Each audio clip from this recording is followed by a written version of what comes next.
osuuskunta perustettiin aikanaan sen takia, että paikalliset metsänomistajat halusivat saada energiapuutaan kaupaksi. Meillä on tällä hetkellä 52 metsänomistajien jäsentä ja he toimittavat raaka-ainetta, energiapuuta osuuskunnalle.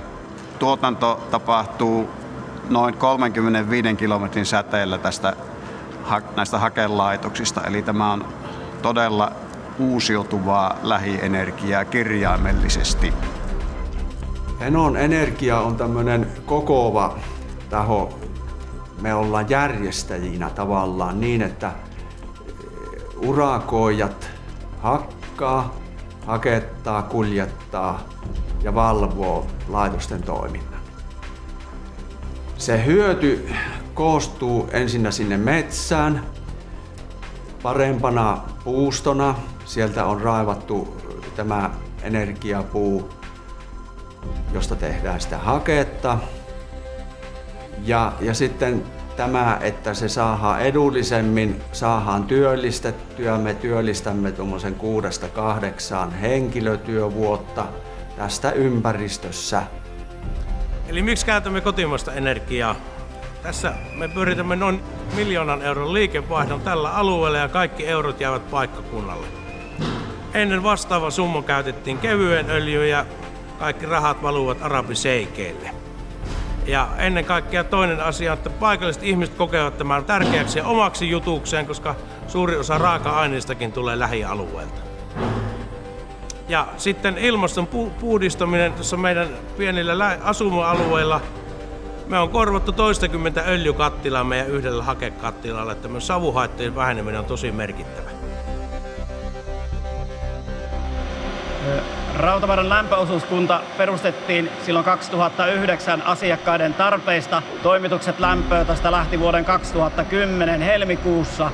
Ja tämä lämpölaitoshan on kaiken kaikkiaan 2,5 megawatin laitos, joka toimittaa lämpöä reiluun 120 kiinteistön.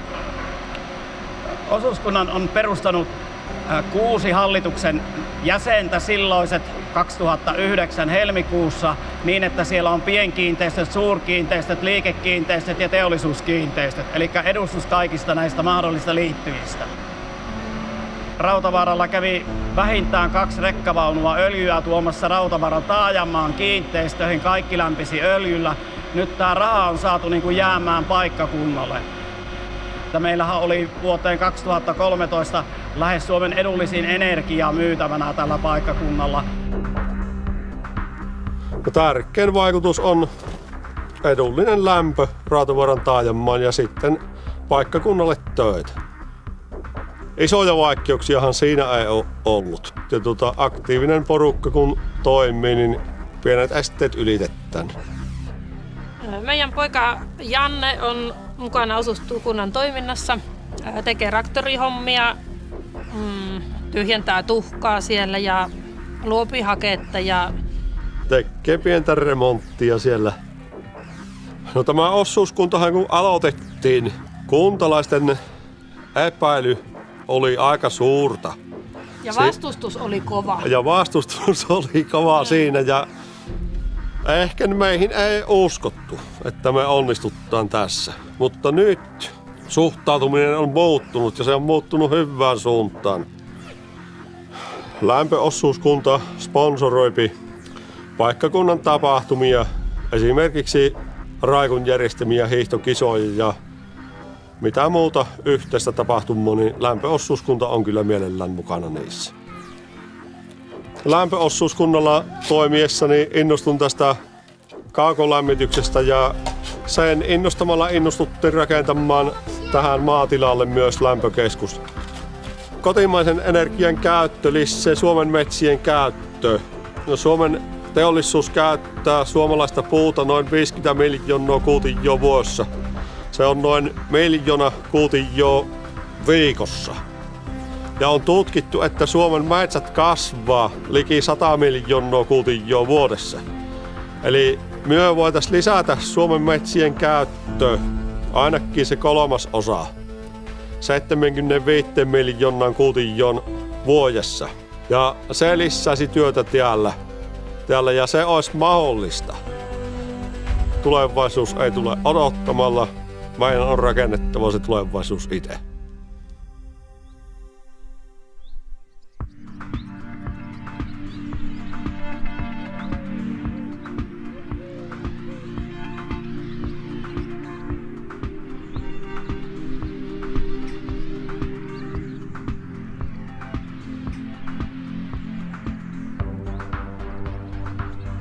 The whole concept of this site is it's operated on a permaculture basis.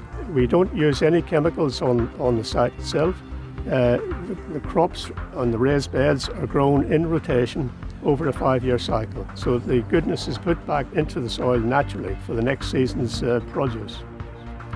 And we would hope maybe to generate some income from some of our larger beds, in addition to what the volunteers would use for their own home produce. We have now got the public authorities interested in what we're doing. I mentioned earlier about the scheme for helping people who were socially isolated. That was funded from the Public Health Agency. In the 1940s we had steam stopped and we brought in the electricity onto the site. We would hope to continue that sequence of a different source of power generating electricity by the installation of a wind turbine on this site. And that is something that we are actively pursuing at the moment. And our next step will be to plan as to how we can get the resources together to get that installation going. So when it came to raising money for the cooperative, we were very keen to involve local people as much as possible. So we held community exhibitions in each of the 4 areas where the turbines are located. So we have 4 turbines, 250 kilowatts at the moment, with the money fully raised. We're going to open the share offer again next year for another 2 or 3 turbines. So once you have the model established, it's relatively easy then to roll it out and open it up and to grow once you have the initial model already established. So the electricity that's generated by the wind turbines is sold directly to the electrical grid, and the revenue that it generates then that gets redistributed to the investors in the cooperative. So essentially all of the profits for the project for the first 20 years are distributed to the investors, and then for the final 5 years of the project, from year 21 to 25, all of the profits are given to the local community. Yeah, we've had excellent response from the local communities and the local papers in each of the areas. We've recently held our first AGM, and we had a very good turnout of interested people who want to learn and know more about what their investment is doing. I think some of the keys are in proper planning and involving experts in the field. They can certainly make life a lot easier if they understand the process from start to finish. Bringing in expert consultants on special technical aspects of the project will definitely be worthwhile in the long run. The first advantage as a farmer and a landowner would be a financial incentive for himself. That was probably the first thing that became very apparent in negotiations in the early stage, that there was something in it for me financially. As time goes on, you learn more about what you're getting involved in, and you start to appreciate why renewables are important, that we are running out of fossil fuels, that the day is coming, perhaps not in our lifetime, but in the next generation's lifetime, that drastic changes will have to be made.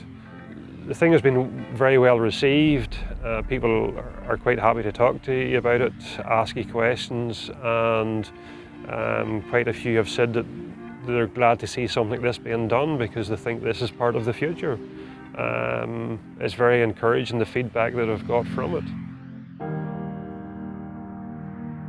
The community itself are involved. We have a number of people from the community who volunteer on a regular basis to help with the turbine.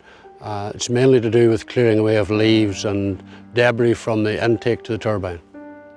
The profit from the turbine is used by the community group. We've got an overall governing body and they would decide where the money went. Mainly the money is used for the community. Just this year we started a community cafe.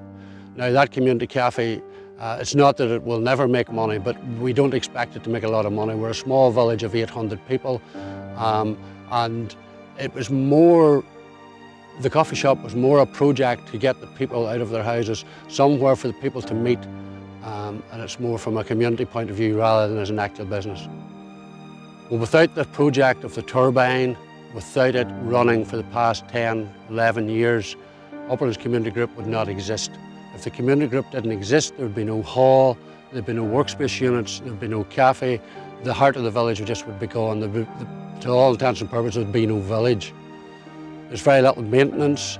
It goes on in the background and it produces clean energy, and it produces an income revenue for that particular group. So I'd encourage anybody who has water power or water near them to look at hydros. Well, the priority at the minute is to get these units all occupied. And it would be great, because if they're occupied, they're bringing other people in. You know, even the workers themselves. We have the facilities now, they can go and have their lunch without bringing lunch with them. And if the place is seen to be busy, it will be busy.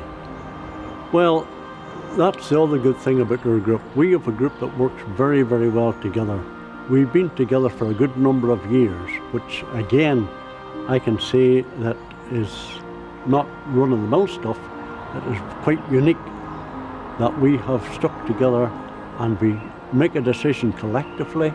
We put the project to the board, we discuss it and see if it's going to be a runner or it's not.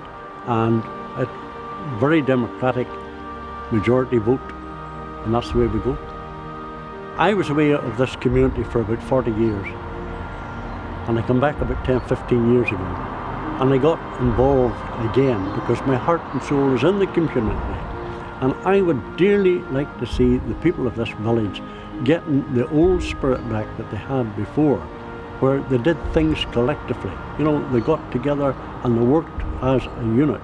I don't know what's happening today, but there's an awful lot of individuals, and when you get them together, they're very, very good. I'd like to see them come on board, the group, get fully involved and take the reins out of my hands.